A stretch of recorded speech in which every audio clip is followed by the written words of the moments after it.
Hey sis, welcome back to my channel. I just decided to go ahead and turn on the camera and show you guys how I make my crunchy, so delicious pork chops. I don't know if everybody make pork chops, but these are my pork chops, and I'm about to show you guys how I make them. So I'm going to put them in between right here. Yes, I did. Now I have me some corn steaming, and I want to show you guys when you make your pork chops, if you want your pork chops to be crunchy, okay, yeah, my grease is ready.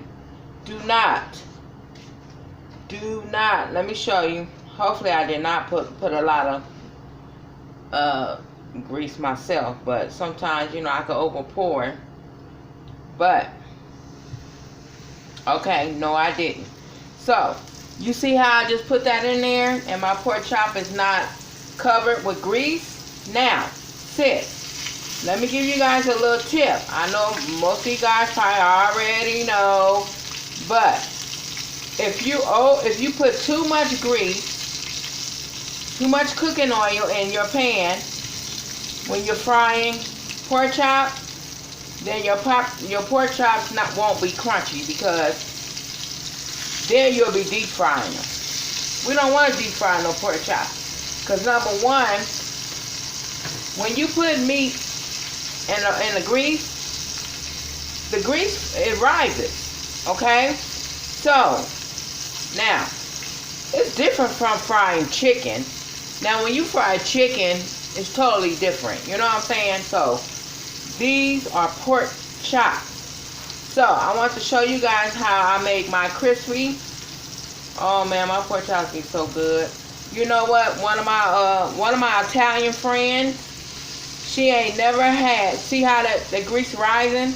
Now it's getting higher than what it was before. Like I said, it rises. The more you put in, the more it rises. Hold on, you guys. Washing my hands.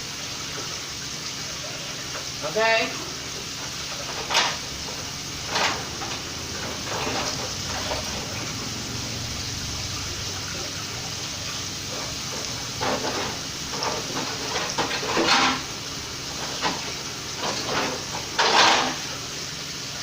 So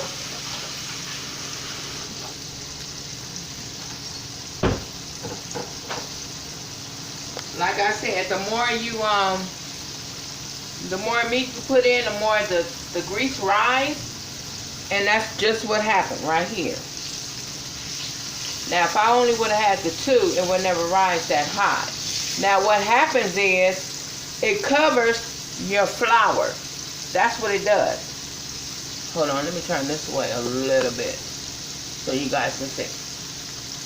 What it does is it covers your flour, where your flour is you know, absorbed before it turns into crunchiness, you know. So over here I have me one corn for myself. My daughter is with her dad. Her homecoming is Saturday. So my husband went and took our daughter to go get her hair braided and stuff today, because that's what my daughter wanted for homecoming. So I'm at home cooking me something to eat, basically, because I already know he's going to feed her before she get here. So once you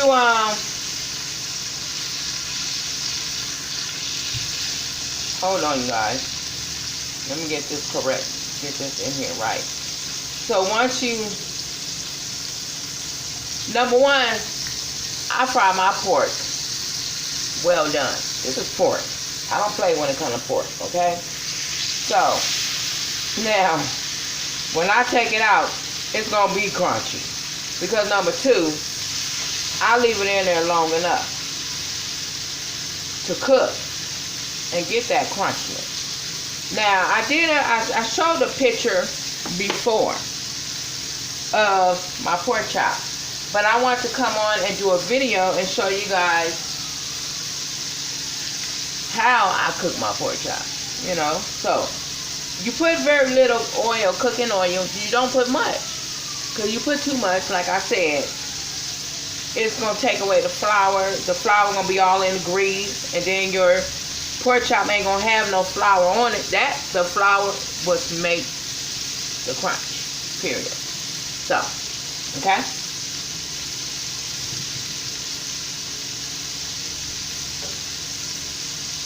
And two, I don't know if this makes a damn difference, but when I fry my pork chops, my chicken, whatever, this is what I use. This cooking oil right here. Heart healthy, cholesterol free, and it's corn oil. This is what I use. I don't know what y'all use, but this is what I use, okay? So it is what it is. I can't judge you, you can't judge me or whatever, but you'll see when I take these pork chops out. So I'll see you guys when I turn the camera back on. Okay, sis, like I said, I like to fry my pork chops when they're dark. Now, let me turn my fire down a little bit. I don't want to start no fire in the house. Let me move this plate over and this paper towel. But let me show you. I'm going to pick this up and I'm going to bring it to the camera and I'm going to show you what I'm talking about. This is what I'm talking about. I like my pork chop well done.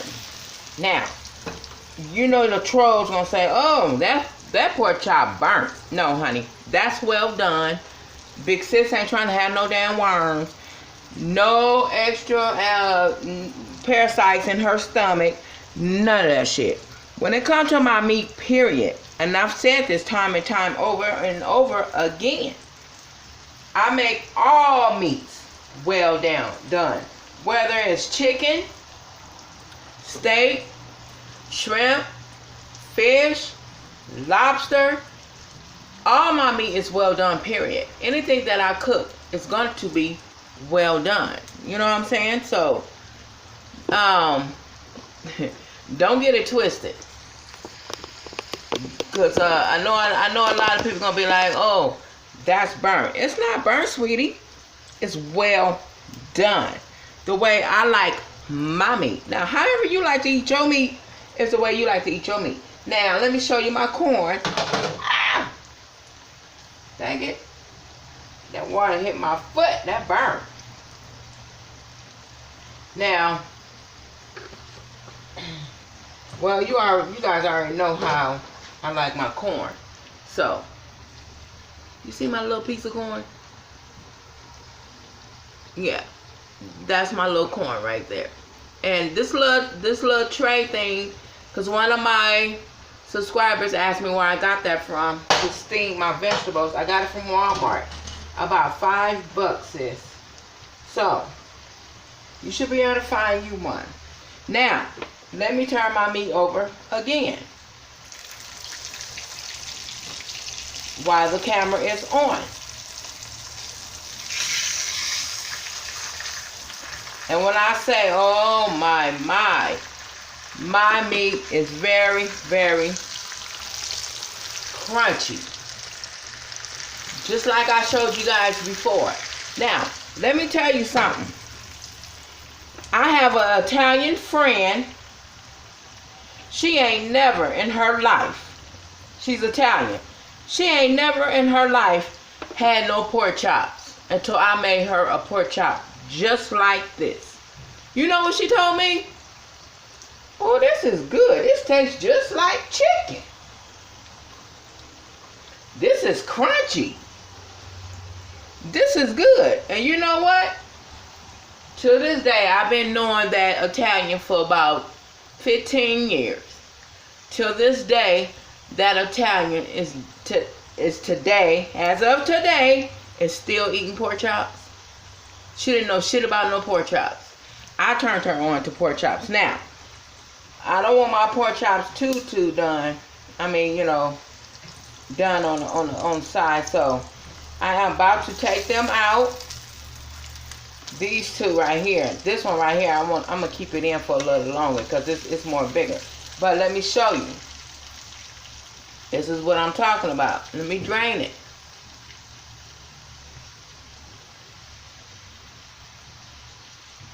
Crispy, baby. Yes. Put it over there. Let it sit. And when you bite into it, you got nothing but crunch. Now this one, I'm gonna let it sit in there for a little bit longer because the way it's shaped and the way that it is. But you know what? You can't hear that crunch. I don't know if you can. Let me be quiet. Well, I'm breaking the crunch up doing that. So, I don't want to do that. But, anyway. Yeah. This is how I make my pork chops. So, I just want to share that tonight with you guys.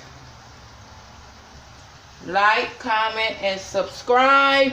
Leave a comment below. Let me know how you make your pork chops, what they look like, and turn your notification bell on so you guys will know when I am back cooking up another meal. Y'all know how big girls like to do. They like to cook, especially big sis / Cherokee. Hey, let me turn my corn off. Oh, I overcook it.